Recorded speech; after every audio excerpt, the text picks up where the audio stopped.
So here recently, I was at a World War II aviation museum, and they had all kinds of cool stuff.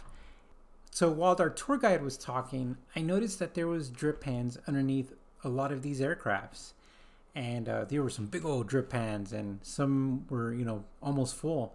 And I asked him, I was like, why are they leaking? And that's when he explained why a radial engine leaks, and he talked about the hydro locking process and why they turn them on a certain way, and we'll talk about that here in a bit. And when he said that, and when he was explaining that, it made me think about valve stem seals. So I'm going to be talking about both topics because I think there's a connection there. All right, let's start. So I'm no expert. I am learning about these engines, but we're just going to talk about one thing about them.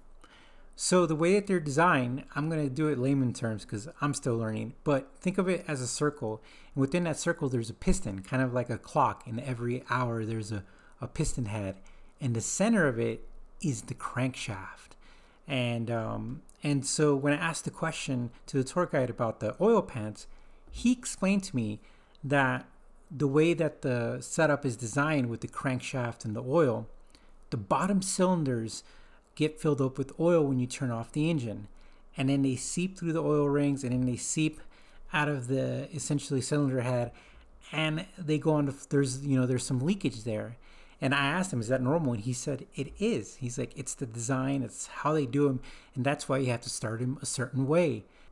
So I'm a big movie buff, and while he was explaining how these engines start, I actually imagined him like in the movies where you hear him kind of like pop, pop, pop, pop, pop, and then when they start at that big puff of smoke, well, the few times you hear as the engine's trying to start, it's purposely being held back from starting so it could lubricate and get that oil from the bottom of it. And also when that big puff comes up smoke, that's all the oil that was in the cylinder heads. I was like, oh man, that is crazy. I've always thought of that, but I didn't know why. Now, this is my connection with the valve stem seals, and let's see if my logic is correct. So when valve stem seals go bad, they allow oil inside the cylinder, like the radial engines do, just naturally. And then when you start it in the morning or the night after you let the car sit, there's a puff of smoke. Now, when I was doing research on valve stem seals, I talked to somebody and they told me that back in the days, some vehicles didn't come with valve stem seals. So seeing that puff of smoke was actually normal. And then after doing a lot of research, I did run into an article once that said, what will happen if you just let valve stem seals go unrepaired, the bad ones? And essentially your spark plug takes a hit because it's going to foul over time, and then your catalytic converter would get damaged as well.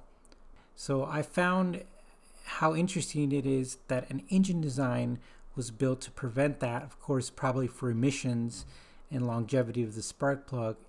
And then one engine, a radial engine, was designed with no care about it, just put a pan underneath the aircraft. Well, guys, let me know what you think. I'm just nerding out. All right.